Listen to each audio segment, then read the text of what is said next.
Tonight, Almandon noses into Melbourne Cup history, giving Lloyd Williams a record 5th triumph. Fashion, flutters and plenty of fizz as 97,000 punters pack Flemington. Is 9 News with Peter Hitchener. Good evening. Imported 7-year-old Almandon has delivered millionaire owner Lloyd Williams a 5th Melbourne Cup. For jockey Karen McAvoy, it was victory number 2 in the great race, breaking the record for the longest gap between wins. Tony Jones begins our coverage. Just as she did a year ago, Michelle Payne was the centre of attention as she rode into the mounting yard. But this time, not as the victor, more a courier, delivering the Melbourne Cup. Later, she would take a position on the Stewards Tower to watch this year's drama unfold. Racing. Hartnell jumped well in the middle of the line with ex-spheric and oceanographer. As with most cups, there was no hint as to how it would unfold. This remained one of the most wide-open cups, right to the wire. Almandon and Heartbreak City, what a finish to the Melbourne Cup. Almandon putting his nose in front of Heartbreak City, they hit the line. Almandon won it by a very narrow margin from Heartbreak City. 5 lengths away was Hartnell third. A second Melbourne Cup for jockey Karen McAvoy, 16 years after winning his first on Brew. And that taste of victory is as sweet as ever. Oh, how lucky am I, mate? It's just the elation. The elation's unreal, mate. While it's now a Cups double for McAvoy, it's high fives for owner Lloyd Williams. He bagged his first back in 1981. Like his jockey, the feeling never fades. Reminds me of what a nuisance in '85 because we'd had a suspensory and came back and won the Cup. Remarkably, this was Lloyd's first time at a Melbourne Cup since 1996. But with son Nick earlier laid up in hospital, Lloyd stepped in. And isn't he glad he did? As this horse, had a tendon and he was broken down. No, it's quite emotional about this one. It's, the boys at Macedon have done a fabulous job of getting this horse back. This was very much about families, Lloyd and Nick, and Karen, whose wife is due to give birth to the couple's 4th child any day. Yeah, Kathy's at home. Love you guys. Hope you didn't cheer too loud and the baby's popping out. But... And in the end, there was a Michelle Payne connection. Karen McAvoy is married to her sister.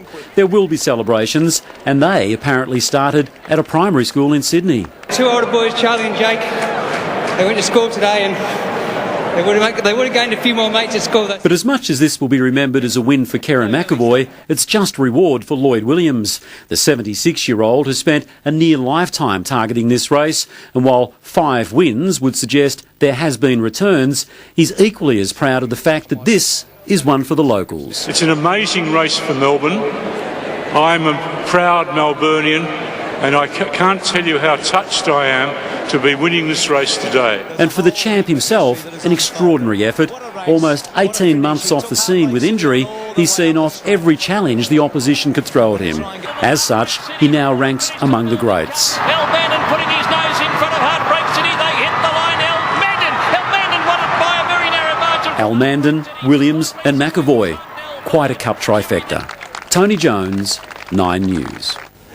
And Tony joins me now live from Flemington. Tony, just a real team effort today.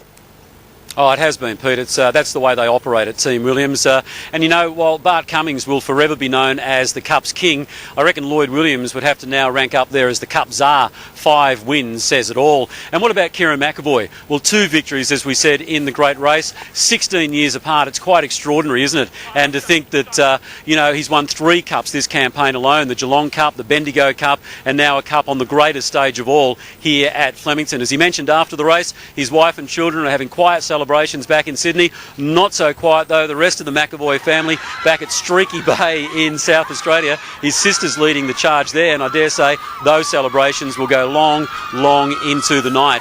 Back at Team Williams though at Macedon Lodge, well, there'll be celebrations there too, probably a little more subdued. Ayrton Woolley is there, and Ayrton, has the champ returned home yet? He certainly has. Tony Almandon arrived back here at Macedon Lodge a short time ago along with Lloyd Williams, 2 other Victorian-based runners. Now, of course, a Melbourne Cup winner. He took a short stroll from the float before taking a well-deserved pick. Now, has it been, of course, some 10 years since Lloyd Williams bought this property. He bought it for more than $5 million back in 2000.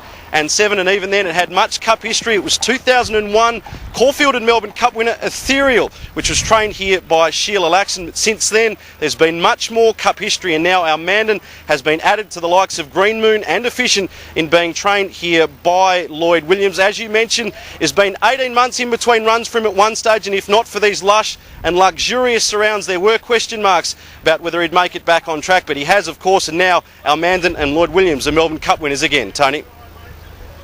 Yeah, good on you, Ant and Woolley, reporting live there. Pete, we'll be back with more a little later in sport, including the amazing reaction of those Irish owners who almost stole the Melbourne Cup.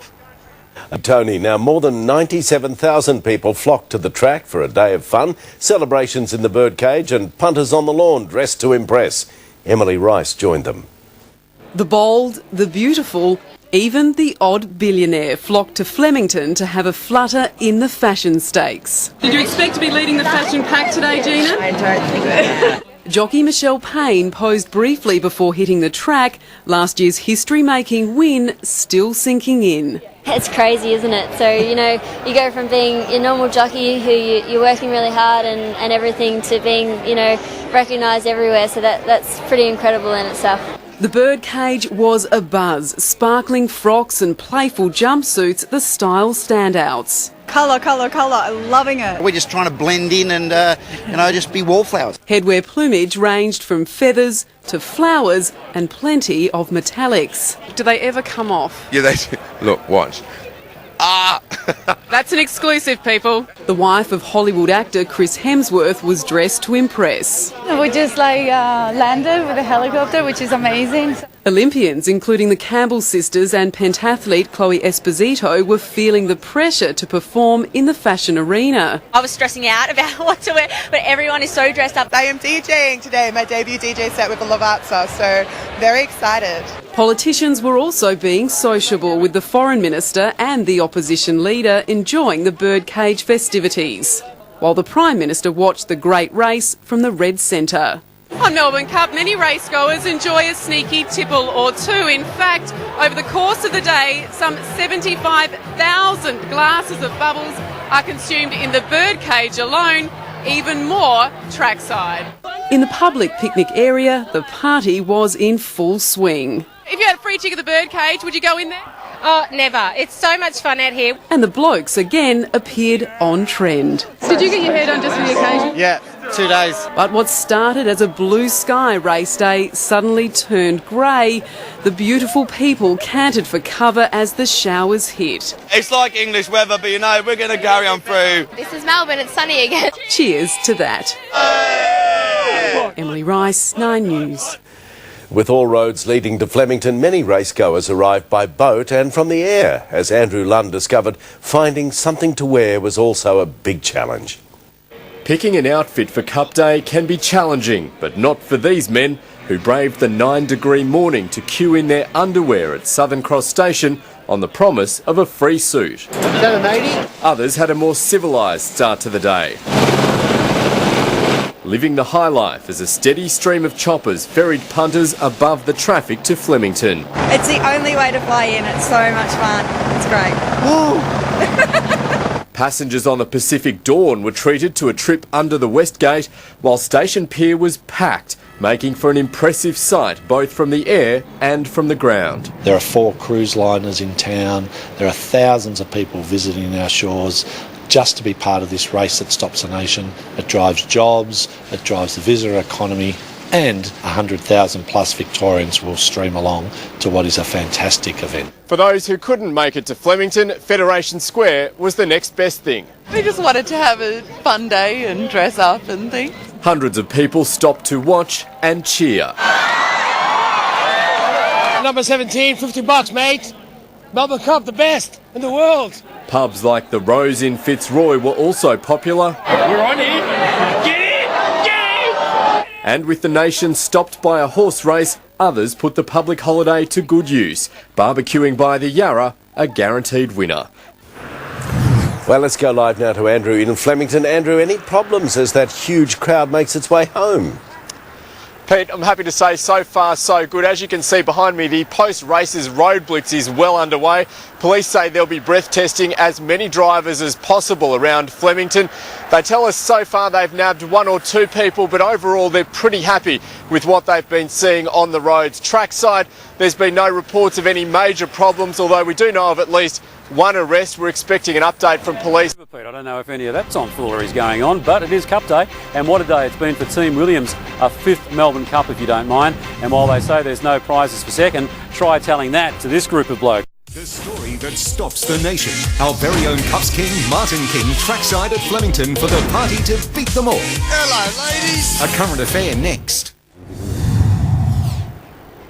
Welcome back to Flemington. Well, it was everything we expected of a Melbourne Cup, wasn't it? Big name personalities and one big deserving winner. But there was certainly no shame in finishing second. In fact, the Irish owners of Heartbreak City celebrated as if they'd won. More from Clint Stanaway.